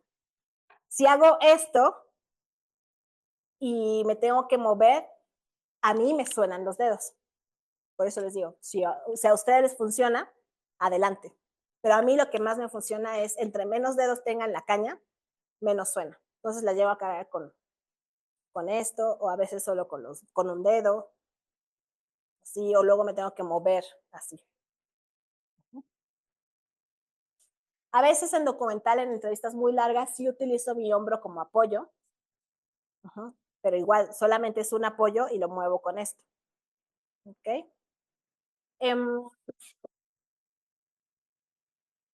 También, o sea, manos abiertas a la altura de los hombros y subes y bajas. No esto. Si hacen esto, te cansas y vean, así, intento hacer esto, ya no entra. Si hago esto y estiro, entro. A ver, del otro lado para que vean. Así, ya no, no, hacia el otro lado. Así, ya no entro. Así, no entro. Pero entre más cerradas estén, puedo moverlo. Vuélvanse ambidiestros. Ajá. ¿Por qué?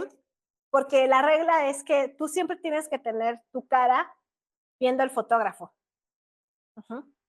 ¿Por qué? Porque si el fotógrafo decide improvisar y hace esto, tú tienes que hacer uso de tus reflejos y moverlo. En cambio, si estás dándole la espalda, no ves que improvisa. Entonces, siempre la cara viendo al fotógrafo. Y en documental eso es súper útil. ¿Qué más? ¿Qué más? ¿Qué más? ¿Qué otro truco de boom? Básicamente, ajá, ese. O sea, es lo que yo más les puedo decir. O sea, entre menos manos hay aquí, y la cara al boom. O sea, la cara a la cámara, sí, siempre, siempre, siempre, siempre. ¿Tienen dudas? ¿No? ¿Qué otras señales pueden ser fotos de que alguna introducción o algo hacia sonido durante la grabación? A veces cuando ya te llevas bien con los fotógrafos y los fotógrafos son buena onda, te dicen, te hacen unos ojos así muy raros, te hacen como, sí, o sea, como que te hacen de que van a girar algo, o sea, como, no sé, te hacen con su cara la señal de que van a girar hacia allá o que se van a mover, entonces ya tú te mueves, como como más o menos le entendiste a ellos. También, a la larga vas conociendo a tu fotógrafo. Ujú. Sí, o sea, por ejemplo, algo que a mí me molesta que tienen los fotógrafos, sobre todo en documental, es que corren sin avisarte. Ujú. Y todo muy bien, o sea, ya tenemos timecode y podemos sincronizar sin claqueta. Adelante, todo bien. Pero hay una pequeña habilidad que yo todavía no desarrollo y es que yo no soy telequinética. No soy telépata, o sea, no soy ninguna de esas cosas. Entonces no tengo la habilidad de saber si el fotógrafo está corriendo si no me lo dice. Y entonces, si está corriendo cámara pero no está corriendo sonido, pues no va a haber sonido para esa escena. Y la culpa no es 100% del sonidista. Es como que tampoco es como que yo sea niñera para estar viendo en qué momento le va a pushear el botón rojo. O sea, lo correcto sí es que el fotógrafo te diga voy a correr.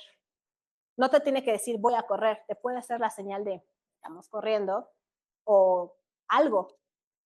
O sea, te puede muchas formas de comunicación, pero ajá, o sea, sí creo que algo muy egoísta es que no te digan que están corriendo y sucede mucho en documentales.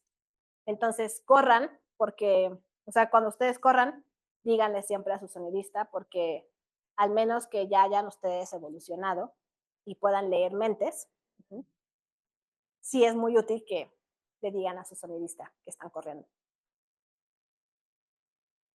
¿Dudas? A ver, dale. Ahí voy, corriendo. Ya no me acuerdo que tiro las cosas. Bueno, más allá de lo técnico y demás, yo quería preguntarte sobre tu experiencia en el set de Todo el Silencio, porque bueno, estamos en proceso de planear algo similar, o sea, con una historia pues, parecida. Entonces queríamos saber más o menos pues, cómo fue, qué decisiones se tomaron en cuanto, no sé, equipo, cómo se comunicaron con el diseño sonoro y demás. Pues todo lo que les acabo de decir que teníamos que hacer, todo eso lo hicimos en Todo el Silencio.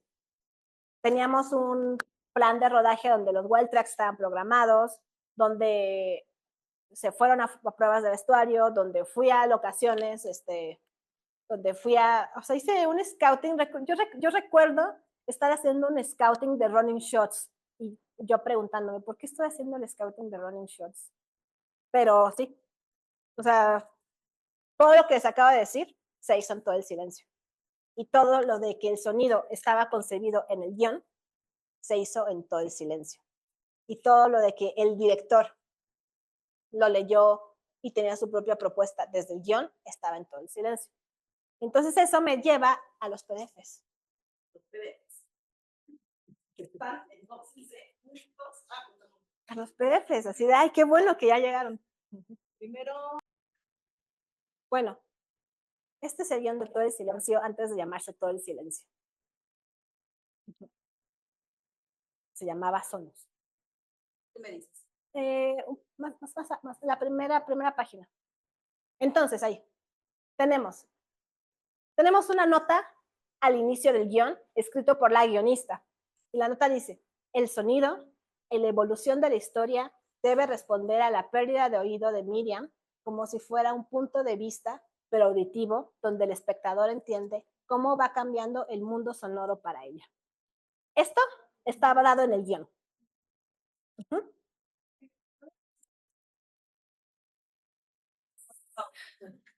Nunca sé hasta dónde llegan las implicaciones legales, pero... Nos avisas porque eventualmente podrían subir esta clase. Ok, pero bueno.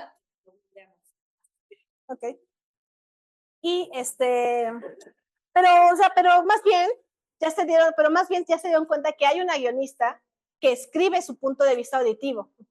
Esto se concibe en el guión.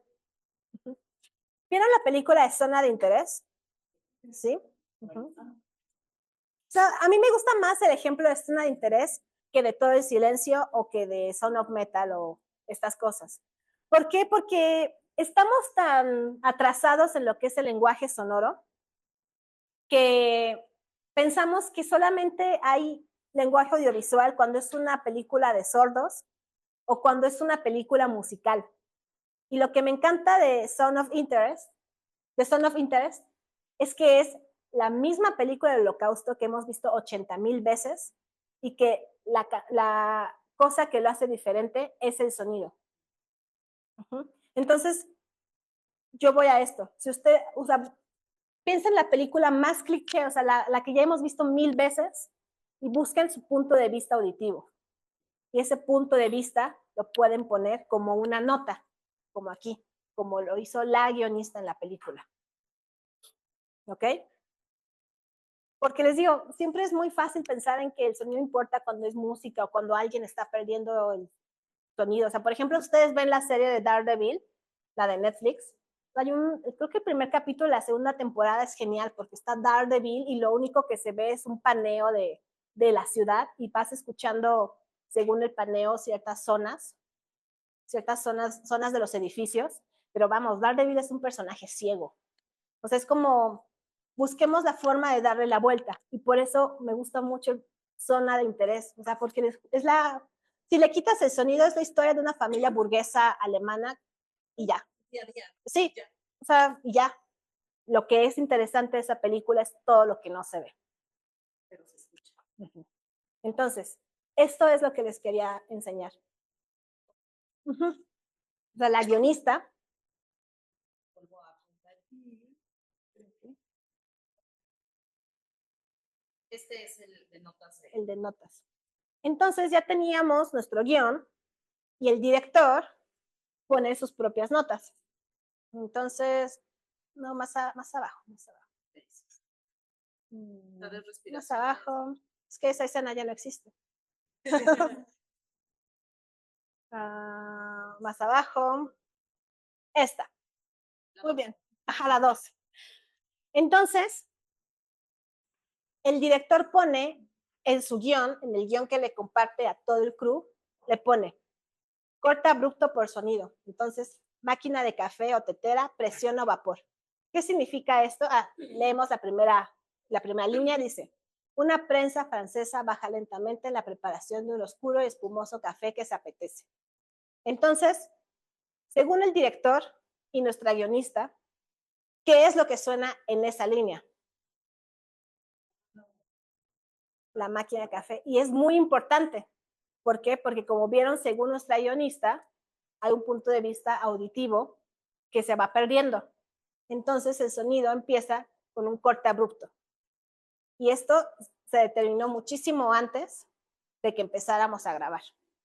Luego, abajo dice, el contraste sonoro entre lo que Miriam habla, constante como un rezo de fondo, y los sonidos de las acciones que realiza Lola, poco prolijas, subidas de volumen. Quienes vieron la película quienes vieron la película saben que, bueno, Miriam sí escucha y está perdiendo el sonido y Lola es sorda. Y entonces aquí tenemos en forma de nota los sonidos, pero no solo tenemos los sonidos, tenemos una nota de actuación en esta nota. Y la nota de actuación es, y los sonidos de las acciones que realiza Lola, poco prolijas, subidas de volumen. Ordenadas, ¿no? Ajá, o sea, porque ella no escucha. A ella le da igual si hace esto fuerte o no, porque no escucha. Nosotros tenemos más cuidado con esas cosas porque somos más sensibles a ese sonido. Entonces, esta es una nota de acción, o sea, es una nota de dirección, es una nota es una nota de montaje y es una nota de diseño sonoro escrita por el director, a partir de una nota que dio la guionista. Por eso les digo, todo lo que ya les dije es como se hizo. Pero olvidemos esa película. Pensemos en Zona de Interés. O sea, les digo, a mí me gusta mucho esa porque es una película muy cliché y no tiene nada que ver con el sonido. O sea, busquemos la forma de darle la vuelta a nuestras historias. Dejemos de pensar que el sonido solo importa cuando es un personaje sordo o cuando es un personaje músico o cuando es Wicked. Sí, es como, me invitaron a dar mi punto de vista sobre lo que pienso de las películas nominadas a Oscar de sonido este año. Y es así como que estoy un poco triste porque el año pasado era Zona de Interés y podía hablar y hablar y hablar y hablar de Zona de Interés. Y ahora son 2 musicales y una película de Bob Dylan. Bueno, claro que me encanta la de Bob Dylan, pero porque soy fan de Bob Dylan. Es música. Exacto, ¿no? Y Wicked se me hace súper asombroso lo que hace Simon Hayes, pero es un musical. Zona de Interés era una película del Holocausto que nunca vimos matanza y te da una sensación horrorosa. Por eso regreso a esto mismo. Busquen la forma de darle la vuelta a sus historias. Así sea la historia de amor más cliché que hayan escrito, así sea una historia como la de Todo el Silencio, pero todo a partir de lo que les dije. Así es como se hace. Escríbanlo y piénsenlo de forma de notas, porque el sonido te da notas de dirección. El sonido es lenguaje. El sonido no es un elemento vistoso, el sonido es un lenguaje. O sea, hay otros elementos de la imagen que conviven, pero que no son lenguaje. O sea, la escenografía es muy bonita, el maquillaje es muy bonito y todas estas cosas son muy bonitas, pero solo la foto es lenguaje y solo el sonido es lenguaje. Y parece que me doy así como que, ¿cómo se dice? Que disparos en el pie, porque casi toda mi carrera es de sonido directo. Y sí, el sonido directo no es tan encargado de hacer un lenguaje, sino que es el diseñador sonoro el que se apoya en eso. ¿Okay? Pero si no tienes un buen sonido directo, no vas a tener un buen diseño. ¿Tienen más dudas, no?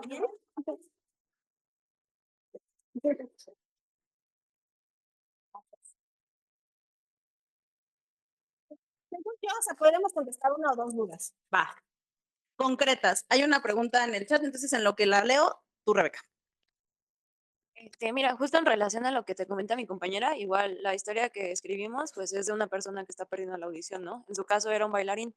Pero bueno, lo que quiero preguntar como respecto al guión es cómo manejaron como justamente esa desesperación de manera escrita y también como lo que es el manejo del tiempo, porque eso como que me está costando un poco reflejarlo en el guión. Entonces, pues por ahí va la pregunta. Más específico, o sea, como Sí, o sea, más es como concreto. lo que es como la desesperación de dejar de escuchar. O sea, lo puse como por acciones, pero quiero concretarlo un poco más para que se note más como esta desesperación, ¿no? Pues mira, te puedo contestar no como sonidista, pero, o sea, lo que sí tiene la escritura de guión y la dirección de actores y todo esto es que tiene que ser concreto. Y el cine son acciones. Entonces, todos somos todos hacia adentro. Entonces, la única diferencia entre tú y tu personaje es que naciste en un contexto diferente, pero por estadística y probabilidad tú pudiste haber sido ese personaje.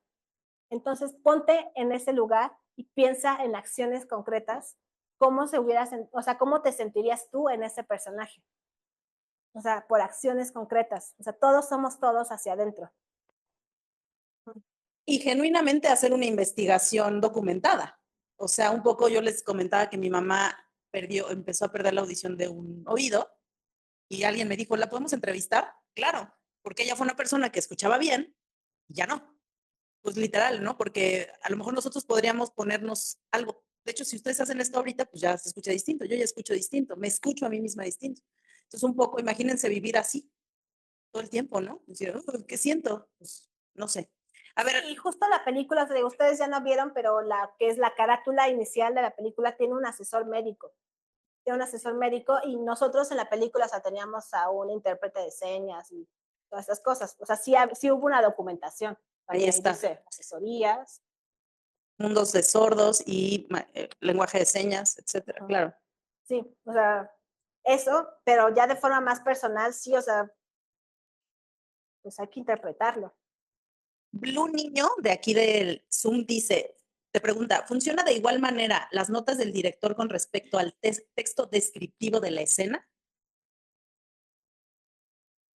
Sí, o sea, es que las notas del director puede ser el texto descriptivo de la escena. Lo que pasa es que, pues las notas son más concretas. O sea, hay que pensar en que este guión se lo repartieron a todo el crew. Entonces, es más fácil que el crew vea el guión con notas a que se lea un texto descriptivo de las 62 escenas. Okay. Sí, y además creo que las notas son más directas, ¿no? Como, Sí. o sea, la descripción te va a describir el lugar, las acciones, el personaje, y acá es necesito un énfasis en tal, o esto de los movimientos no tan controlados, ¿no? Son como instrucciones más directas a tu crew, a diferencia de la descripción.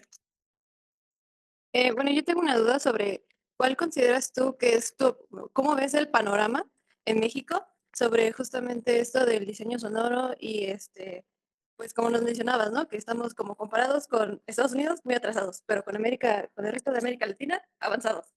Entonces, como que quisiera saber cuál es tu opinión o qué crees que es lo que necesitamos o cómo va a ser la evolución del cine mexicano en algunos años respecto al sonido.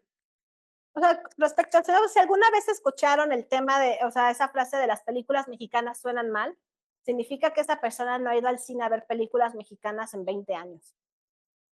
¿Por qué? Porque en realidad México, o sea, desde que renovaron los estudios Churubusco y hasta ahora, ha tenido un avance paulatino de lo que es el diseño sonoro como lenguaje. Yo creo que nosotros tenemos la mala suerte de estar al lado de Estados Unidos. Entonces siempre comparamos nuestro cine con el cine estadounidense.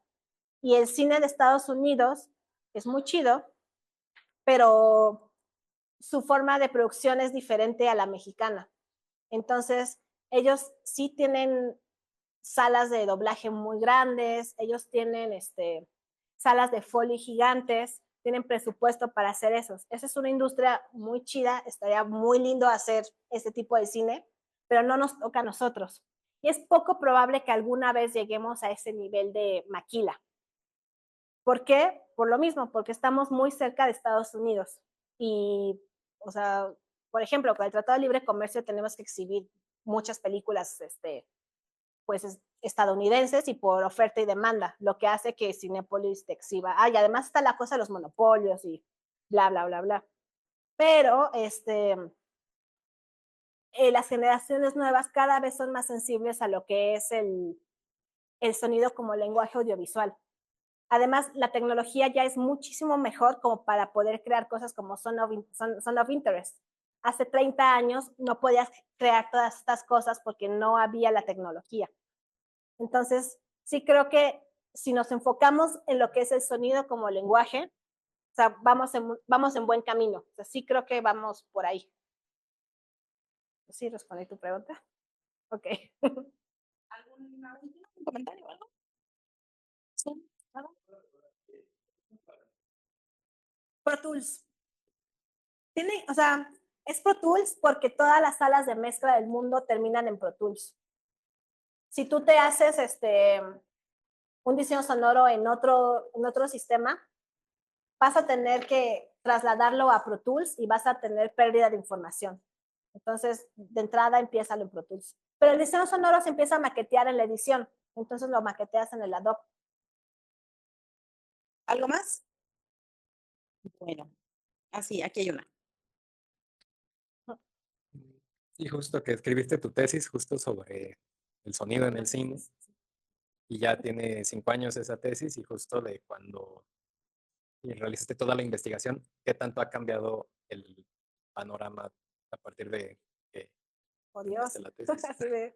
Cuando hice mi tesis. Ay, ¿qué escribí en mi tesis? Y de, ay, ¿leíste mi tesis? Órale.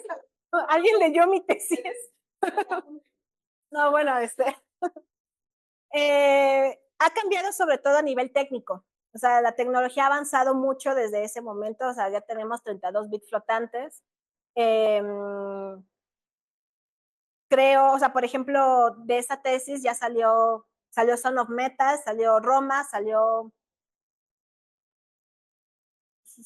Nomadland y, ajá, o sea, como que después de esa tesis empezaron o sea, se pudo haber notado que hay como propuestas más, pues más sonoras, o sea, creo que, o sea, Roma es un parteaguas y después de Roma, pues que hayan venido a mezclar Son of Metal a México es como, o sea, son cosas que han ido avanzando.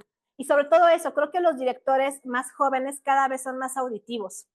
Entonces, sí tratan el sonido como parte del lenguaje.